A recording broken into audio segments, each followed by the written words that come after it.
अमावस्या की रात थी। आसमान में गहरी काली चादर छाई हुई थी और गांव के हर कोने में एक अजीब सा सन्नाटा पसरा था। लोग सूरज डूबने के बाद अपने घरों में दुबक जाते थे। इस सन्नाटे के पीछे एक रहस्यमयी हवेली की कहानी थी, जिसे कालधरा हवेली के नाम से जाना जाता था। कहा जाता था कि यह हवेली सालों से वीरान पड़ी है। गांव के बुजुर्गों का कहना था कि वहां रात में अजीब अजीब आवाज़ें सुनाई देती हैं। कभी किसी महिला की रोने की आवाज़, तो कभी किसी के ज़ोर से हंसने की। लोग उस हवेली के पास जाने से डरते थे, पर एक दिन 4 दोस्तों राजन, सुमित, काजल और प्रिया ने वहां जाने की ठानी। ये चारों शहर से आए थे और गांव की कहानियों पर ज़्यादा यकीन नहीं करते थे। उन्होंने इसे एक अंधविश्वास कहकर हवा में उड़ा दिया। राजन ने कहा, हमें खुद उस हवेली में जाकर सच्चाई का पता लगाना चाहिए। कौन जाने ये सिर्फ एक अफवाह हो। सुमित थोड़ा डरपोक था, लेकिन दोस्तों के सामने डर दिखाना नहीं चाहता था। काजल और प्रिया को भी यह खतरनाक मगर रोमांचक लगा।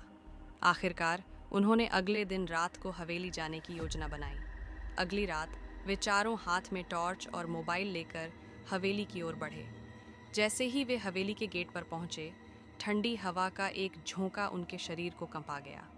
गेट जंग लगा हुआ था और ऐसा लगा मानो सालों से किसी ने इसे छुआ तक न हो।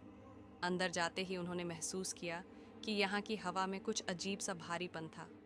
हवेली के दरवाजे खड़खड़ा रहे थे, मानो कोई उन्हें खोलने की कोशिश कर रहा हो। हर कदम पर फर्श की लकड़ी चरमरा रही थी। वे एक बड़े हॉल में पहुंचे, जहां एक पुराना झूमर लटक रहा था। जैसे ही राजन ने टॉर्च की रोशनी झूमर पर डाली, वह अचानक खुद ब खुद झूलने लगा। चारों ने घबराकर एक दूसरे को देखा।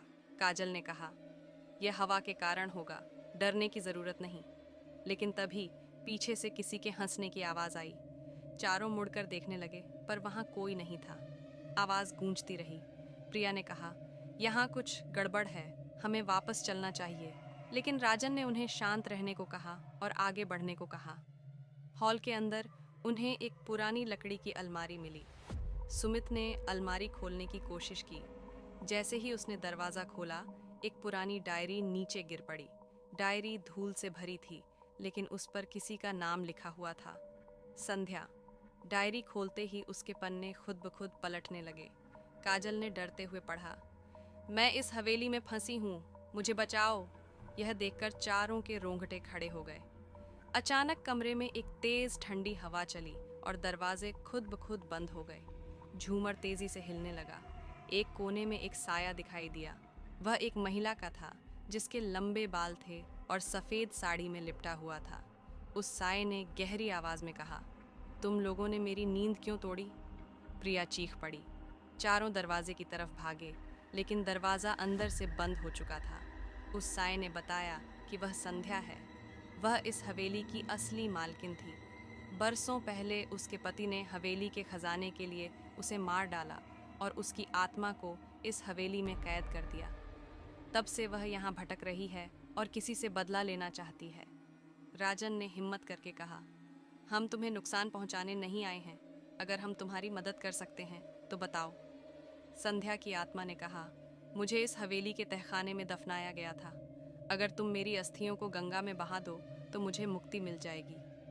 चारों ने हिम्मत करके तहखाने में जाने का फैसला किया। वहाँ का माहौल और भी डरावना था। उन्होंने देखा कि एक कोने में कुछ अस्थियाँ पड़ी थीं। वे अस्थियों को लेकर बाहर आए और अगले दिन गंगा में विसर्जित कर दिया।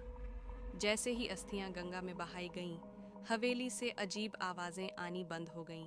गांव वाले भी इस बदलाव को महसूस करने लगे।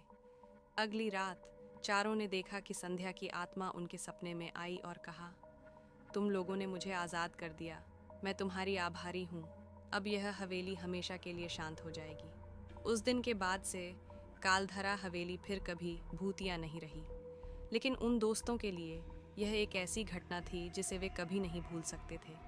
यह कहानी सिखाती है कि डरावनी चीज़ों के पीछे भी कोई न कोई सच छिपा होता है।